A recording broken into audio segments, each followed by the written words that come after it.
Hello, bonjour. I am Mélissa Guérin-Torres and I'm coming from the south of France, from a small town called Avignon.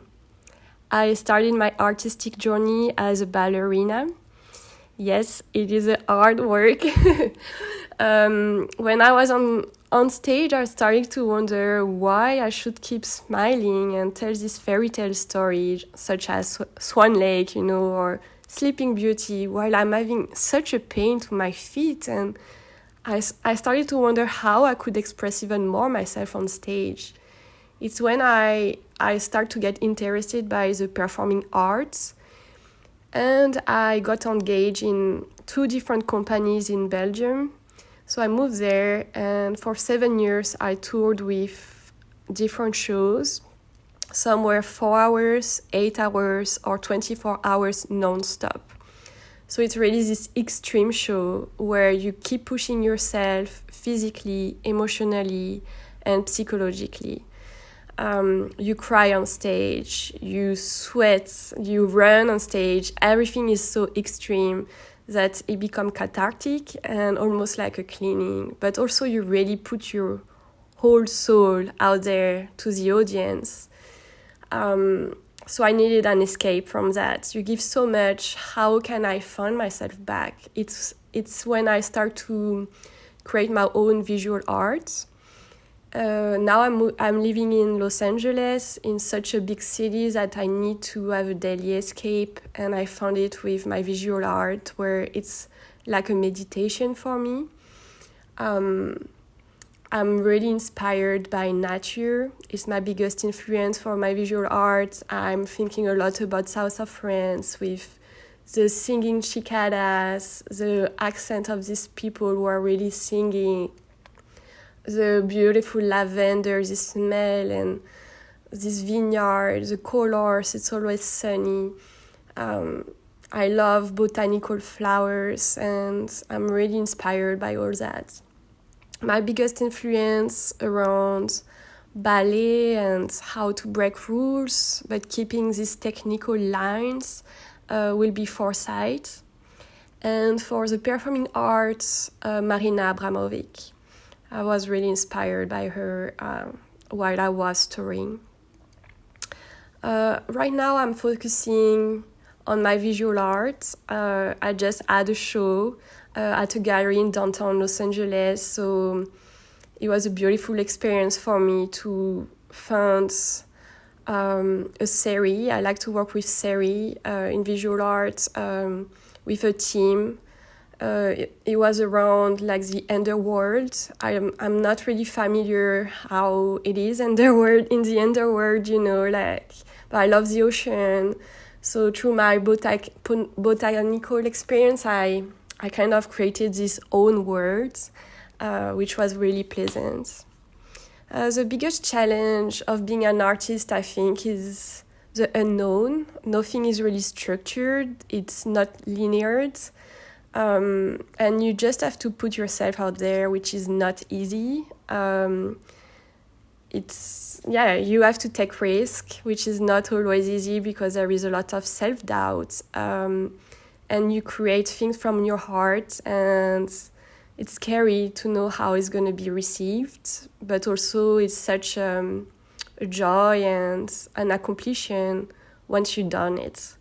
So I think this challenge is also around having some upside down, because you can be so busy and you have this creative energy, and sometimes there is nothing. So how can you keep yourself pushing and stay inspired?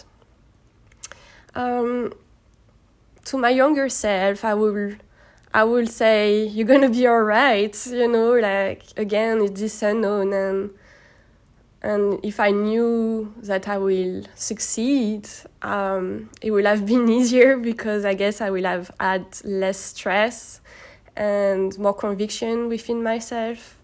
And also I will tell myself that hard work pays. I really believe in that. So I will have said that. For my visual art, I have zero background in drawings, or I don't have any technique.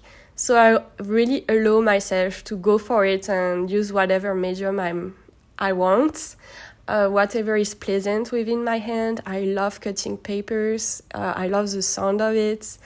I love sticking things on paper. I sew on paper. I paint. I just try whatever is coming in my mind and what is pleasant. I love this tactile way of doing. For my dancing is more challenging because I have such a strong background in ballet. I'm structured. So to break the structure in my movements is way harder because I'm overthinking it.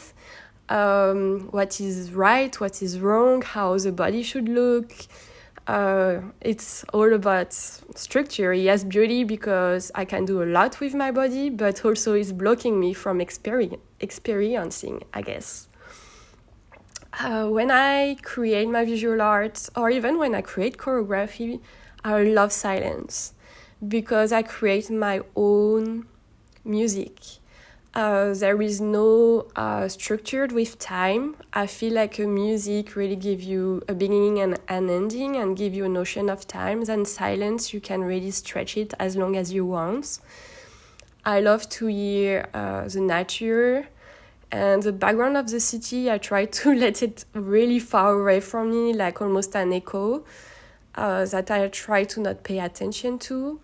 When I use my medium, I love to to hear the cut of the paper and how the paper makes noise and the painting, when you put your brush in the water, this sound. The same with my creating of movement. I love to use my breath and create my own rhythm, and then maybe I will find a music to attach my movement to. But I will have found my own rhythm, which make it unique and not attach or sync to music. I don't adapt to music. My movement is adapt to my own rhythm, to my heart and my breath. I think the best reaction to my work has been recently. I didn't ask for anything and someone asked me to show my work at a gallery, my visual art, and it's so rewarding because I was doing it for my own pleasure, and now knowing that other people are gonna see it is amazing. So it's all you want when you create. I wish that my people take away from my work is just like this tiny moment of breath. Like when I listen to the radio or TV, the news are terrible. We live in a really hard and difficult world. News are not fun. And I need my escape. And I hope through my art, my dancing or my visual art, that I bring a moment of fresh air, even if it's like a few seconds. Just, this moment of inhale when you breathe like a flower, or you take a walk, or you just watch the ocean and you see the wave coming front and back and you don't think about anything else. I would love that my art brings this moment to people. This moment of like a poem, almost. A few words where you dream and you escape.